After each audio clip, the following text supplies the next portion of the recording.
¿Qué harías si pudieras hacer una pregunta a Dios y recibir una respuesta inmediata y clara?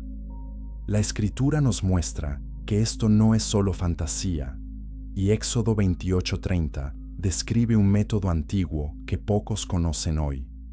La mayoría de las personas asume que comunicarse con Dios siempre ha sido un asunto de fe ciega y espera paciente. Pero la historia revela que los sacerdotes de Israel tenían acceso a algo extraordinario. En esta exploración, descubriremos tres verdades esenciales. Primero, veremos qué eran exactamente estas herramientas misteriosas y cómo funcionaban. Luego, examinaremos casos reales donde líderes bíblicos las usaron en momentos desesperados. Finalmente, entenderemos por qué este método desapareció y qué significa eso para nosotros hoy. Y una vez que comprendamos esta primera capa, la verdadera historia comienza. Las piedras Urim y Tumim representan uno de los enigmas más fascinantes del Antiguo Testamento.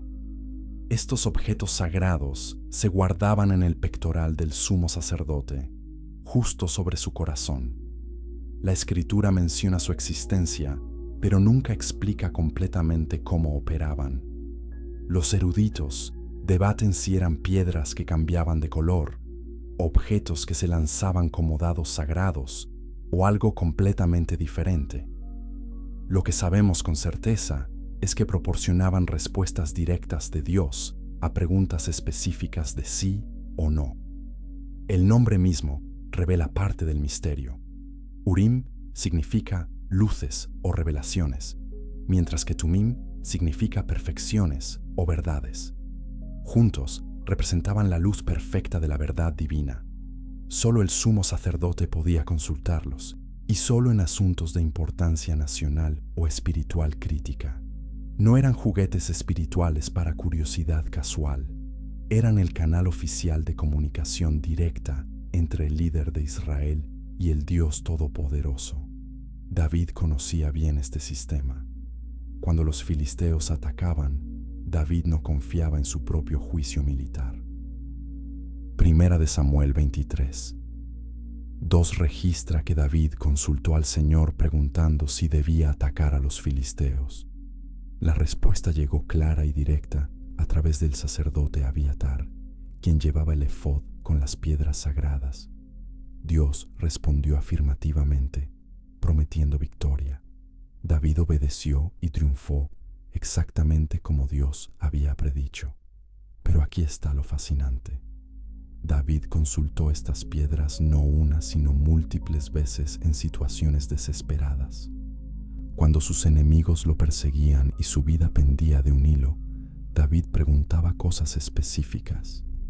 ¿Me entregará el pueblo de Keila a Saúl? ¿Bajará Saúl como tu siervo ha oído? Primera de Samuel 23. 11 muestra que Dios respondió con precisión inquietante. Sí, te entregarán. Esta información salvó la vida de David porque huyó antes de que ocurriera la traición. Contrasta esto con el rey Saúl. Primera de Samuel 28:6 revela un momento devastador en la vida de Saúl. Cuando consultó al Señor, el Señor no le respondió ni por sueños, ni por Urim, ni por profetas. El silencio de Dios era la respuesta. Las mismas piedras que guiaban a David permanecían mudas para Saúl. ¿Por qué? Porque Saúl había desobedecido repetidamente y su corazón se había alejado de Dios. Las piedras no fallaron, sino que el canal de comunicación se rompió por la rebelión de Saúl. Este contraste nos enseña algo profundo sobre la comunicación divina. Dios no responde basándose en la técnica correcta o el ritual perfecto. Responde al corazón que busca obedecerlo genuinamente. David, con todos sus defectos, era un hombre conforme al corazón de Dios. Saúl, a pesar de su posición como rey ungido, había perdido esa conexión íntima. Las piedras simplemente reflejaban la realidad espiritual subyacente. Los estudiosos debaten cómo funcionaban exactamente. Algunos sugieren que las piedras brillaban de diferentes maneras para indicar sí o no. Otros proponen que se sacaban de una bolsa y su posición revelaba la respuesta. Algunos incluso especulan que las letras en el pectoral del sacerdote se iluminaban sobrenaturalmente para deletrear mensajes. La verdad es que la Biblia guarda este secreto celosamente. Quizás Dios intencionalmente dejó los detalles vagos porque lo importante no era el mecanismo, sino la relación. Lo que resulta más intrigante es que este método desaparece completamente después del exilio babilónico. Esdras 2:63 menciona que ciertas personas esperaban hasta que un sacerdote pudiera consultar el Urim y Tumim, pero nunca más se registra su uso. Se perdieron durante la destrucción del templo. ¿Dejó Dios intencionalmente que desaparecieran? Los textos antiguos guardan silencio sobre su destino final. Algunos teólogos sugieren que su desaparición señala un cambio fundamental en cómo Dios se comunica con su pueblo. En el Antiguo Testamento, la comunicación era mediada a través de sacerdotes, profetas y objetos sagrados. En el Nuevo Testamento, Cristo se convierte en el mediador final. Ya no necesitamos piedras sagradas porque tenemos acceso directo al trono de gracia a través de Jesús.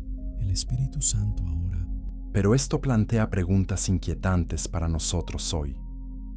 ¿Hemos perdido algo valioso al perder este método de comunicación tan directo y claro? David podía preguntar cosas específicas y recibir respuestas precisas. Nosotros oramos y a menudo nos preguntamos si Dios ha respondido. ¿Es esto progreso o pérdida? La Escritura sugiere que es un intercambio, no una pérdida. Hebreos 1:1 explica que Dios habló en el pasado de muchas maneras, pero en estos últimos días nos ha hablado por su Hijo. La claridad viene ahora no de piedras, sino de la palabra viva. Aún así, muchos creyentes anhelan esa claridad que David experimentaba. Enfrentamos decisiones cruciales y deseamos una voz audible que nos diga exactamente qué hacer. Queremos nuestro propio Urim y Tumim para las crisis modernas. Pero quizás Dios nos llama a algo más profundo que respuestas instantáneas. Nos llama a una relación donde aprendemos a reconocer su voz a través de su palabra, su espíritu y la sabiduría de la comunidad de fe. David tenía piedras.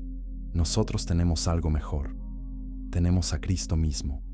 Y sin embargo, el misterio permanece. Aquellas piedras antiguas respondían preguntas que todavía hacemos hoy. ¿Debo tomar este camino o aquel? ¿Me protegerás en esta situación peligrosa? ¿Mis enemigos triunfarán o fracasarán? David recibía respuestas. Nosotros caminamos por fe, pero la fe no es ausencia de guía, es confianza en un guía que conoce el final desde el principio. Las piedras solo podían responder preguntas sobre el futuro inmediato. Cristo conoce toda nuestra historia completa desde antes de la fundación del mundo. Quizás el silencio aparente de Dios hoy no es ausencia, sino una invitación a confiar más profundamente. Y lo que viene después nos mostrará que Dios siempre encuentra formas sorprendentes de comunicarse, incluso a través de las criaturas más inesperadas. Capítulo 2. El burro que salvó a un profeta. ¿Alguna vez has considerado que un animal podría ver verdades espirituales invisibles para los humanos? Números 22:28 registra un evento tan extraño que muchos lo descartan como mitología, pero la Escritura lo presenta como historia literal. La mayoría de la gente supone que solo los humanos tienen capacidad para el discernimiento espiritual y la comunicación racional. Pero este relato desafía radicalmente esa suposición. En nuestra exploración descubriremos 3 realidades impactantes. Primero, conoceremos al profeta ambicioso cuya codicia lo cegó espiritualmente. Segundo, veremos cómo un animal humilde percibió lo que el profeta no podía ver. Tercero, entenderemos el mensaje devastador que Dios comunicó a través de este evento imposible. Y una vez que comprendamos esta primera capa, la verdadera historia comienza. Balaam era un profeta con reputación internacional. No era israelita, sino un vidente pagano que había desarrollado fama por la precisión de sus profecías y maldiciones. Los reyes le pagaban grandes sumas por sus servicios espirituales. Cuando Israel acampaba en las fronteras de Moab, el rey Balac entró en pánico. Había escuchado cómo Israel había destruido a otros pueblos y temía ser el siguiente. Su solución fue contratar al mejor profesional espiritual disponible para maldecir a Israel. Balac envió mensajeros con dinero y regalos costosos, rogando a Balaam que viniera a maldecir a este pueblo problemático. La oferta era tentadora, probablemente la suma más grande que Balaam había visto. Números 22:7 menciona que los mensajeros trajeron en sus manos la paga de los encantamientos. Esto era un contrato lucrativo, la oportunidad de su vida. Pero Balaam conocía al Dios de Israel y sabía que necesitaba permiso divino antes de aceptar el trabajo. Aquí está lo fascinante. Dios le dijo claramente a Balaam que no fuera y no maldijera al pueblo porque estaba bendecido. Números 22:12 no deja espacio para ambigüedad. Esta debería haber sido la respuesta final. Pero cuando Balac envió mensajeros aún más importantes con promesas de riquezas mayores, Balaam consultó a Dios nuevamente. Estaba buscando una excusa, una laguna legal que le permitiera aceptar el dinero. Dios, en su soberanía misteriosa, le dio permiso para ir, pero con una condición estricta. Solo podría hablar las palabras que Dios le diera. Balaam ensilla su burra esa mañana, probablemente con el corazón acelerado por la anticipación de la riqueza que le esperaba.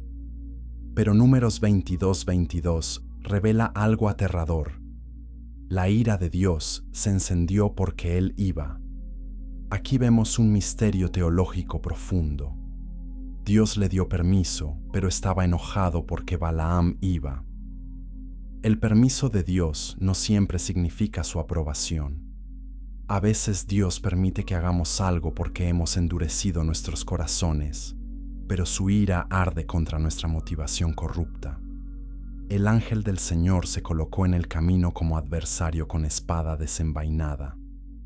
Este era un mensajero de juicio divino, enviado para detener a Balaam. Pero aquí viene lo imposible. La burra vio al ángel mientras Balaam no podía verlo. Un animal de carga percibía la realidad espiritual invisible para el profeta profesional. La burra se apartó del camino hacia un campo. Balaam, frustrado y ciego a la verdadera situación, golpeó a su burra para forzarla a continuar. El ángel se colocó en un lugar más estrecho entre dos paredes de viñedos. La burra, aterrorizada por la presencia del ángel, se pegó contra la pared, aplastando el pie de Balaam. Él la golpeó nuevamente, su enojo creciendo. El profeta que supuestamente veía el mundo espiritual estaba completamente ciego, mientras su animal de carga operaba con claridad espiritual perfecta. La ironía es devastadora. La codicia había cegado los ojos espirituales de Balaam tan completamente que era inferior espiritualmente a su propia bestia de carga.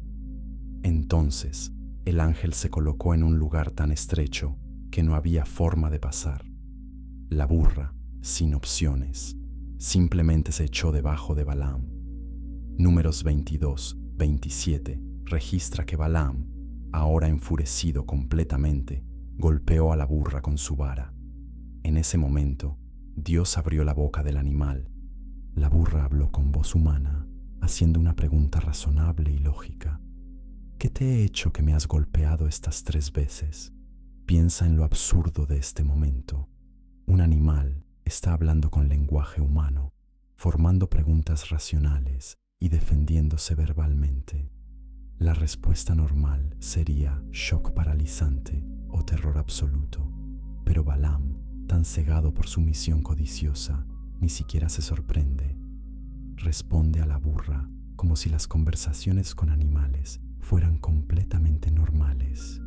Le dice que si tuviera una espada en su mano, la mataría. La burra entonces razona con él, señalando su historial de servicio fiel.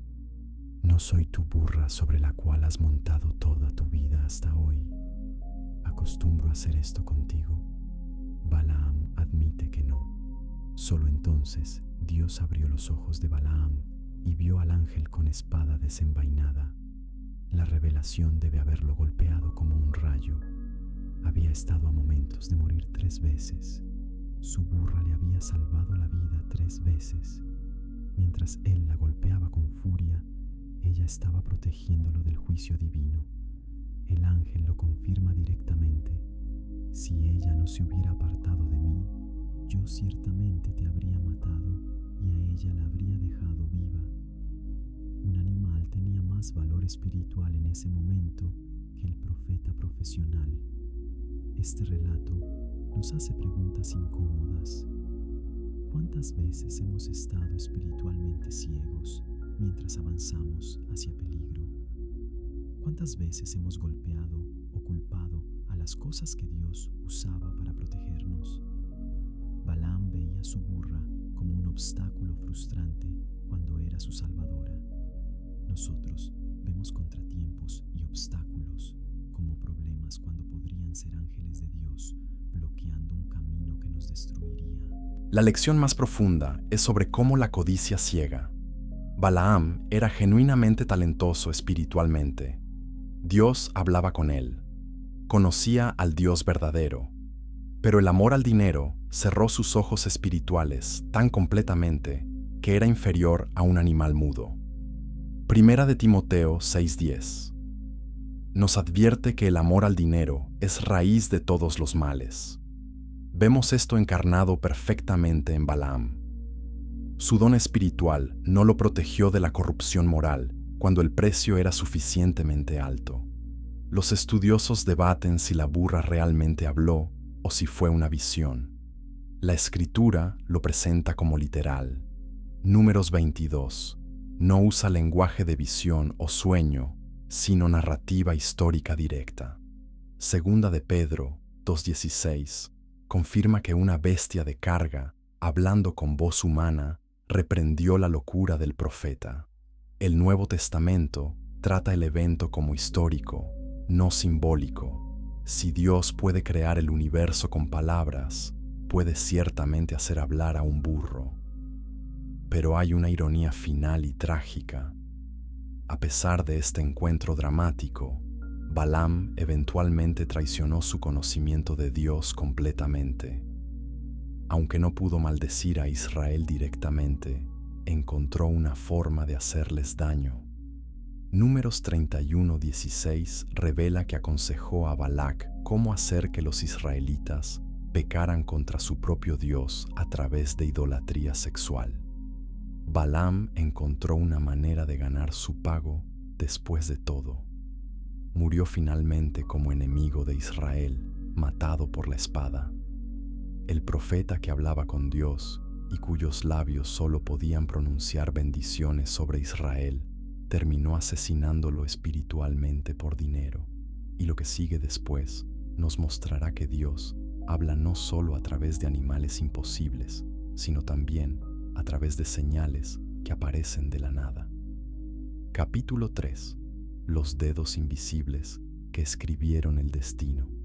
¿Qué sentirías si durante una fiesta una mano sin cuerpo apareciera y comenzara a escribir tu sentencia de muerte en la pared?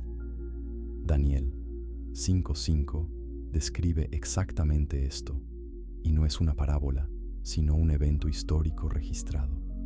La mayoría supone que los juicios de Dios son procesos lentos y graduales que dan tiempo infinito para arrepentimiento, pero la historia revela momentos cuando el juicio cae instantánea e irreversiblemente. Descubriremos 3 verdades escalofriantes. Primero, veremos la arrogancia que provocó esta intervención sobrenatural. Segundo, examinaremos el mensaje críptico y su interpretación devastadora. Tercero, entenderemos cómo la profecía se cumplió esa misma noche con precisión perfecta. Y una vez que comprendamos esta primera capa, la verdadera historia comienza. Babilonia era la superpotencia mundial indiscutible. Sus murallas eran tan anchas que carros podían correr sobre ellas. Sus jardines colgantes eran una maravilla del mundo antiguo. Su rey Nabucodonosor había conquistado naciones y destruido el templo de Jerusalén. Babilonia parecía eterna e invencible, pero los imperios, como los hombres, envejecen y se corrompen. Nabucodonosor murió y después de varios gobernantes intermedios, su nieto Belsasar subió al trono. Belsasar decidió celebrar su poder con una fiesta masiva. Daniel 5:1 registra que hizo un gran banquete para 1000 de sus nobles y bebió vino en presencia de los 1000. Esta era una exhibición extravagante de riqueza y poder, pero Belsasar quería hacer algo memorable, algo que demostrara su desprecio total por los dioses de las naciones conquistadas. Ordenó que trajeran los vasos sagrados que su abuelo Nabucodonosor había robado del templo de Jerusalén. Estos no eran copas ordinarias, eran utensilios consagrados específicamente para la adoración del Dios de Israel. Habían sido usados en el lugar santísimo por los sacerdotes para servir al Altísimo. Ahora Belsasar los usaba para beber vino mientras alababa a dioses de oro, plata, bronce, hierro, madera y piedra. Daniel 5:4 describe esta escena de profanación deliberada. No era ignorancia, sino arrogancia intencional. Belsasar sabía exactamente lo que estaba haciendo. Estaba desafiando al Dios de Israel públicamente. En ese mismo momento, mientras el vino fluía y las risas resonaban, algo imposible sucedió. Dedos de una mano humana aparecieron y comenzaron a escribir en la pared del palacio. No había cuerpo, no había brazo, solo dedos materializándose de la nada y escribiendo caracteres que brillaban en el yeso blanco. La escritura dice que el rey vio la palma de la mano que escribía. El salón probablemente cayó en silencio absoluto. La música se detuvo. Los nobles se quedaron paralizados mirando esta aparición sobrenatural. El efecto sobre Belsasar fue inmediato y devastador. Daniel 5:6 describe su reacción con detalle gráfico. El rostro del rey se demudó, sus pensamientos lo turbaron, se debilitaron las coyunturas de sus lomos y sus rodillas chocaban una contra otra. Este era el hombre más poderoso del mundo conocido, gobernante del imperio más grande de la tierra, temblando incontrolablemente porque dedos invisibles escribían palabras en su pared. El terror absoluto reemplazó instantáneamente su arrogancia borracha. Las palabras que aparecieron eran Mene, Mene, Tekel, Uparsin. Estaban escritas en arameo, el idioma de Babilonia, pero su significado era misterioso. Belsasar gritó que trajeran a los astrólogos, caldeos y adivinos. Ofreció recompensas extraordinarias, vestidura de púrpura, collar de oro y ser el tercer gobernante del reino. Estaba desesperado por entender el mensaje que claramente era un presagio de juicio. Pero ninguno de sus sabios podía interpretarlo. Podían leer las palabras, pero no podían descifrar su significado profético. La reina madre entonces recordó a Daniel, el exiliado judío que había servido a Nabucodonosor con sabiduría sobrenatural. Daniel era ahora anciano, probablemente ignorado por la nueva administración, pero la reina recordaba cómo el espíritu de los dioses santos estaba en él. Belsasar mandó llamar urgentemente a Daniel, ofreciéndole las mismas recompensas si podía leer e interpretar la escritura. La respuesta de Daniel es notable. Rechaza los regalos inmediatamente. Le dice al rey que puede quedarse con sus dones o dárselos a otro. Daniel no quiere nada de este rey condenado. Luego procede a dar una lección de historia devastadora. Le recuerda a Belsasar cómo Nabucodonosor fue humillado por Dios cuando su corazón se enalteció y su espíritu se endureció en orgullo. Le recuerda que Nabucodonosor eventualmente reconoció que el Altísimo gobierna sobre el reino de los hombres. Entonces Daniel pronuncia la acusación: Tú, su hijo Belsasar, no has humillado tu corazón sabiendo todo esto. Te has enaltecido contra el Señor del cielo. Has traído los vasos de su templo, y tú y tus nobles han bebido vino en ellos mientras alababan dioses que no ven, ni oyen, ni entienden. No has glorificado al Dios en cuya mano está tu vida y todos tus caminos. La acusación es completa y aplastante. Belsasar no tiene excusa porque conocía la historia de su abuelo. Ahora Daniel interpreta las palabras. Mene significa contado. Dios ha contado los días de tu reino y le ha puesto fin. Tekel significa pesado. Has sido pesado en la balanza y hallado falto. Peres, singular de Uparsin, significa dividido. Tu reino ha sido dividido y dado a los medos y persas. Cada palabra era una sentencia de muerte. El reino terminaría esa misma noche. Belsasar había sido evaluado y había fracasado. Su imperio sería conquistado inmediatamente por sus enemigos. Belsasar, a pesar de escuchar su sentencia de muerte, cumple su promesa. Viste a Daniel de púrpura, pone collar de oro en su cuello y proclama que será tercer gobernante en el reino. Es una escena surrealista. El rey honra al profeta que acaba de declarar su destrucción inminente. Quizás Belsasar esperaba que honrar a Daniel de alguna manera apaciguara al Dios que acababa de sentenciarlo. O quizás simplemente estaba en shock, ejecutando protocolos reales mecánicamente porque no sabía qué más hacer. Daniel 5:30 registra el cumplimiento con brutal brevedad. Esa misma noche, Belsasar, rey de los caldeos, fue muerto.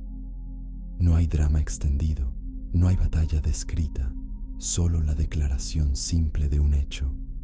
Los registros históricos confirman que el ejército medo-persa entró a Babilonia esa noche. Habían desviado el río Éufrates, que fluía bajo las murallas de la ciudad, y marcharon por el lecho seco del río. Mientras Belsasar festejaba, sus enemigos ya estaban dentro de sus murallas, supuestamente impenetrables.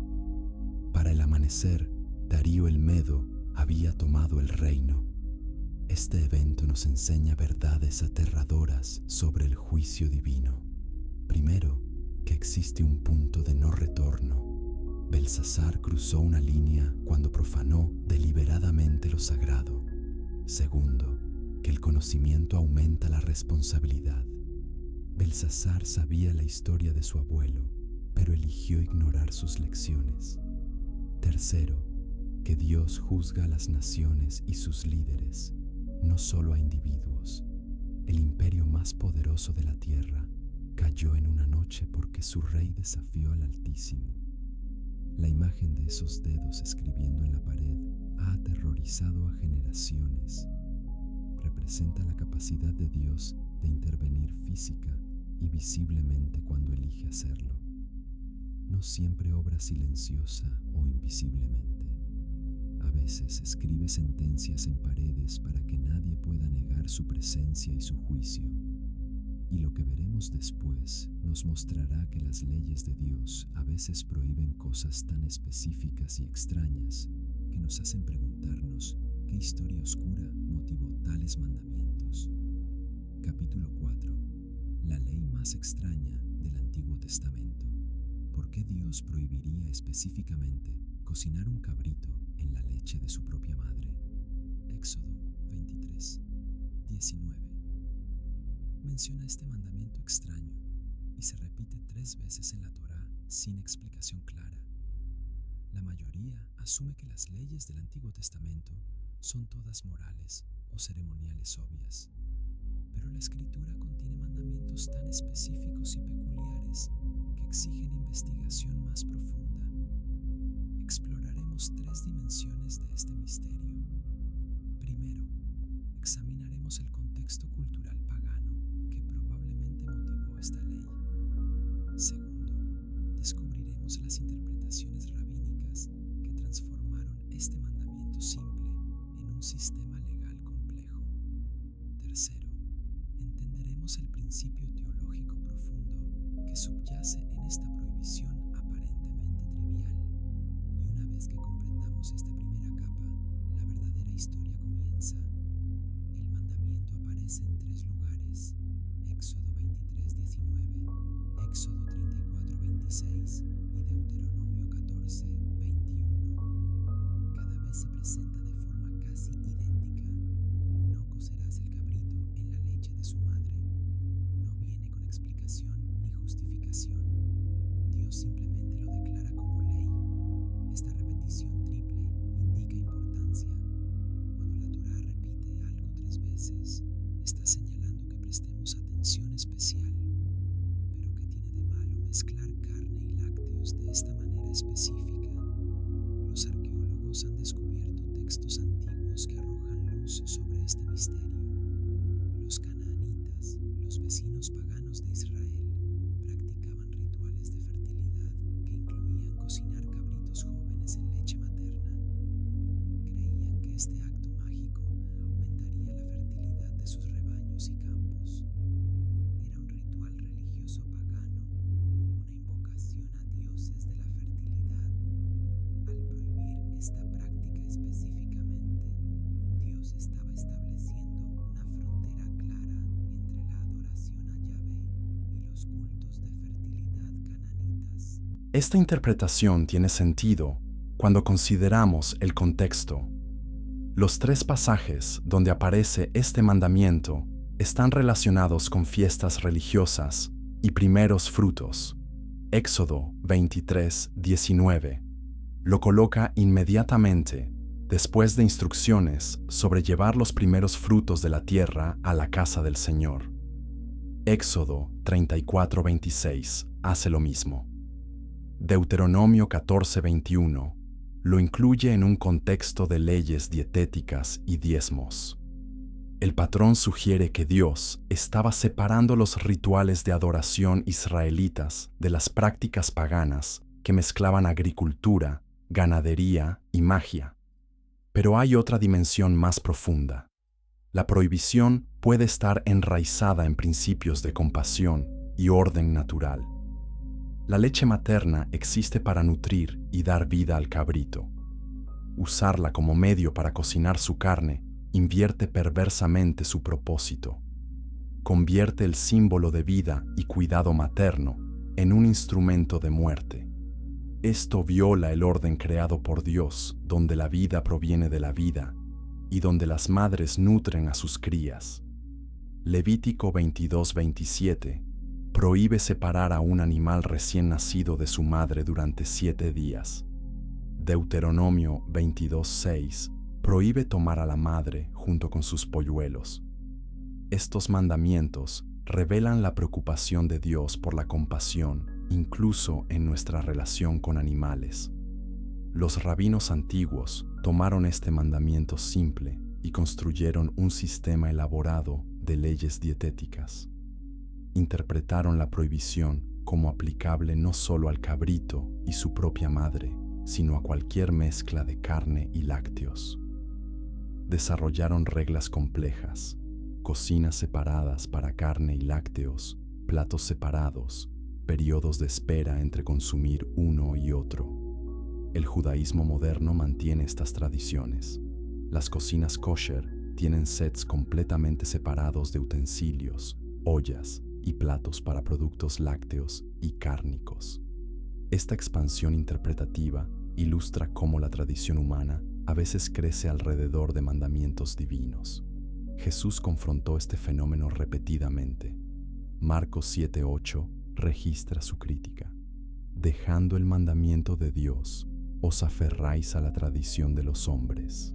Los fariseos habían construido tantas reglas alrededor de la Torá que la gente ya no podía ver los principios originales. El mandamiento simple sobre no cocinar un cabrito en leche materna se había convertido en un sistema legal masivo que gobernaba todos los aspectos de la preparación de alimentos. Pero no debemos descartar completamente la sabiduría rabínica. Su lógica era crear una cerca alrededor de la Torá. Si Dios prohibió una práctica específica, ellos razonaban que era sabio crear reglas adicionales que hicieran imposible acercarse siquiera a violar el mandamiento original. Su intención era proteger la santidad, no oscurecer el mandamiento. Sin embargo, el resultado fue que las personas enfocaban más energía en las tradiciones humanas que en el corazón de la ley divina. ¿Qué principio teológico subyace en este mandamiento extraño? Primero, que la santidad implica separación. Israel debía ser diferente de las naciones paganas en cada aspecto de la vida, incluyendo cómo preparaban la comida. Segundo, que Dios se preocupa por los detalles prácticos de la vida diaria. Tercero, que la compasión y el respeto por el orden creado importan incluso en asuntos tan mundanos como cocinar. Cuarto, que algunas cosas son simplemente inapropiadas porque violan la naturaleza y el propósito dados por Dios. Para los cristianos modernos, este mandamiento plantea preguntas sobre continuidad y discontinuidad entre Antiguo y Nuevo Testamento. Hechos 10 registra la visión de Pedro, donde Dios declara limpios todos los alimentos. Pablo en Romanos 14 enseña que ningún alimento es inmundo en sí mismo. El Nuevo Testamento claramente no requiere que los cristianos mantengan las leyes dietéticas del Antiguo Testamento, pero los principios subyacentes permanecen: separación del paganismo, compasión, respeto por el orden creado de Dios. Este mandamiento nos recuerda que Dios habla a culturas específicas en momentos históricos específicos. La prohibición tenía sentido perfecto para israelitas antiguos rodeados de rituales de fertilidad canaanitas. Nos protegía de prácticas religiosas que mezclaban adoración con magia y manipulación. Para nosotros hoy, el mandamiento específico puede no aplicar, pero el principio de separarnos de prácticas paganas y tratar la creación con respeto ciertamente sí aplica. También nos enseña humildad interpretativa. Cuando encontramos mandamientos que parecen extraños o arbitrarios, probablemente reflejan nuestra ignorancia del contexto cultural original más que arbitrariedad divina. Dios no da leyes sin razón. Cada mandamiento, incluso los aparentemente triviales, revela algo sobre su carácter y sus propósitos. Nuestra tarea es buscar entender, no descartar lo que no comprendemos inmediatamente, y lo que viene después nos mostrará que incluso Moisés, el legislador, tuvo un encuentro con Dios tan íntimo y peligroso que casi no lo sobrevivió.